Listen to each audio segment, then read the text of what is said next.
If I had one day to convince you to move to Cincinnati, I would take that bet that I could. Most people write the city off before they ever actually experience it. They hear Cincinnati and they think Midwest, mid-size, nothing special, Ohio is boring, blah, blah, blah. And I get it. Cincinnati does not always make the loudest first impression, but that's exactly what makes it dangerous. Let's talk about 24 hours right here in Cincinnati. And if you live here, let's see what you think of my choices, because I will fight for these picks.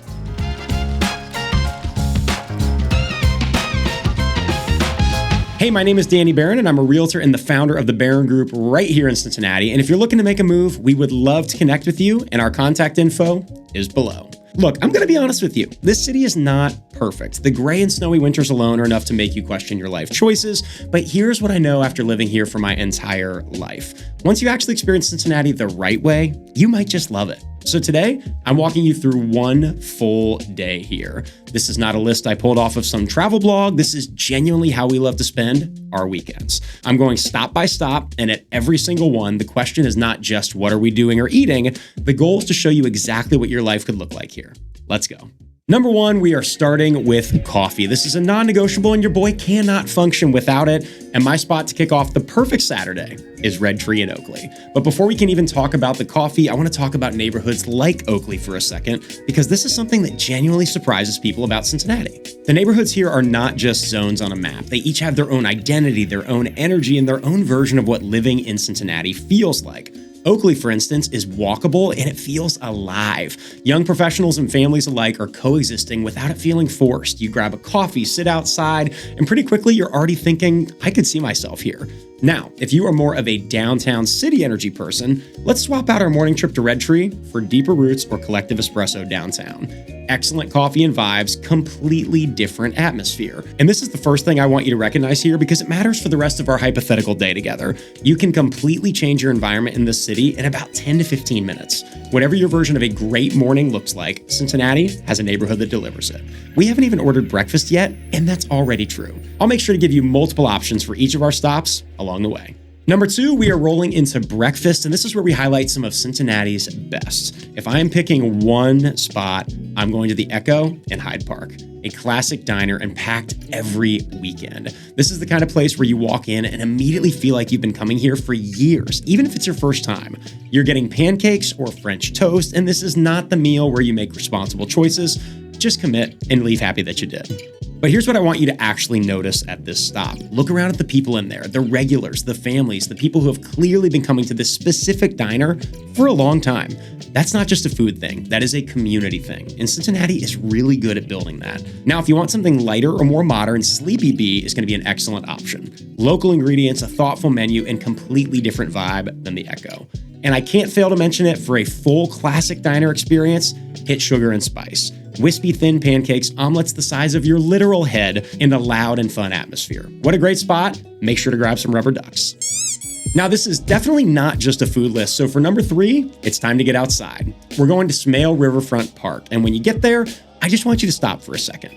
You've got the Ohio River right in front of you, two states in your eye line, the Cincinnati skyline behind you, the Roebling Bridge, people everywhere, the whole thing just sitting there.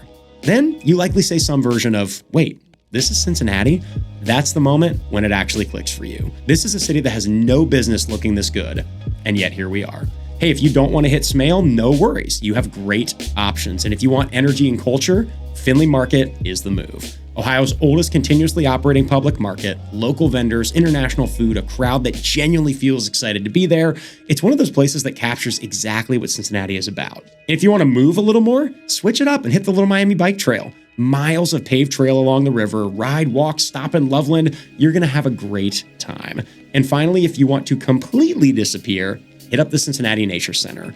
Real hiking, real elevation, and real quiet. It feels like you drove 2 hours outside the city, and you absolutely did not. You're still within 20 to 25 minutes of downtown.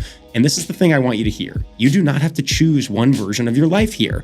As you can see, the city person, the outdoor person, the active person, the laid-back person, Cincinnati has options for all of it. And it's all within reach on the same day, if not within the hour. I'm only giving you a few examples, but these are some killer ones. And for stop number 4, it's lunchtime, and we are leaning all in with Cincinnati. we're going to Skyline Chili. And you have to go. I'm not giving you an out on this one. I'm getting a 3-way with extreme cheese, which is the habanero cheese, and at least one cheese coney on the side. But I want to be honest here, the food is not actually the point of this stop. Skyline is a symbol of a city that knows exactly who it is and does not really care if you agree. People here are proud of it, and I've personally watched skeptics become regulars many times. When you move somewhere and the locals have that kind of ownership over their culture, you feel it, and honestly, that energy is contagious. Now, if Skyline is just not your thing, Eli's Barbecue is a great lunch alternative near downtown. Pulled pork, outdoor seating, and a laid-back atmosphere. It's very Cincinnati without being Cincinnati chili. Or a final option, you can hit Izzy's for a classic corned beef sandwich. Been in the city for decades, and it's the kind of spot that reminds you that Cincinnati has layers you might not have even gotten to yet. For stop number 5, we are moving into our evening, and I'm talking city sports energy. We're going to a Reds game or an FC Cincinnati match. I want you to hear me on this one. The energy at a Cincinnati sports night is not what people anticipate with a Midwest crowd. You're downtown. The crowd is packed. The skyline is lit up behind you, and the whole city feels like it shifted into a different gear. It's hard to fully understand until you're actually standing in it. FC Cincinnati in particular has built something really special. That fan base is loud, and the atmosphere at our home matches is legitimately electric. It's the kind of thing where you look around and think, man, this city really shows up. And here's a tidbit I want you to know. Cincinnati has been ranked as one of the most affordable major sports cities in the entire country. You can take your whole family to a Reds game for what it would cost for like one person to go to a game in a market like New York or Boston. And that matters. Now, if sports are not your thing, we'll switch up the evening. Cincinnati's brewery scene is another great way to experience the city. Rhinegeist and Over-the-Rhine is easily one of the most iconic stops. It's set inside a massive industrial building with a ton of energy, and on the weekends, it feels like one of those places that captures how social and alive Cincinnati can really be. RedTree is another option, has a totally different vibe. It feels a little bit more laid back and more like a place you can really settle into. Their indoor-outdoor setup is great, and the atmosphere is easy, and it's the kind of spot where you can hang out for a while, catch up with friends, and get a real feel for the local scene, and probably their dogs too. Both are great for completely different reasons, and that is kind of the whole point here in Cincinnati. And our final stop is dinner. We have to finish strong, so we're going to Pepe Dolores in OTR. Incredible Italian food, a great atmosphere, and the kind of dining experience that would not feel out of place in a much larger city. Except that you're in Cincinnati, and the bill is going to be a lot more tolerable. And this is something that catches people off guard every single time. Cincinnati has 4 restaurants out of OpenTable's top 100 in the country. 4 in a city that most people have already written off before they got here. The food scene here is not a hidden gem anymore. It's legitimately one of the best in the Midwest, and it's still growing. OTR alone has completely transformed over the last decade into one of the better dining neighborhoods in the region. And if you don't want to go to Pepe Dolores because you're looking for something a little more high energy and casual, dude, the Eagle in OTR. Great fried chicken, great sides, and the hot honey? Come on now.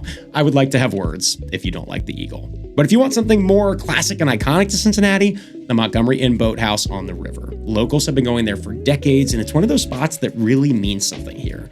So wherever you end up for dinner, something has changed by this point in our 6-stop day together. You have had a complete Cincinnati experience. Here's what it comes down to. Cincinnati city energy, real community, great food, access to the outdoors, and an actual life outside of work.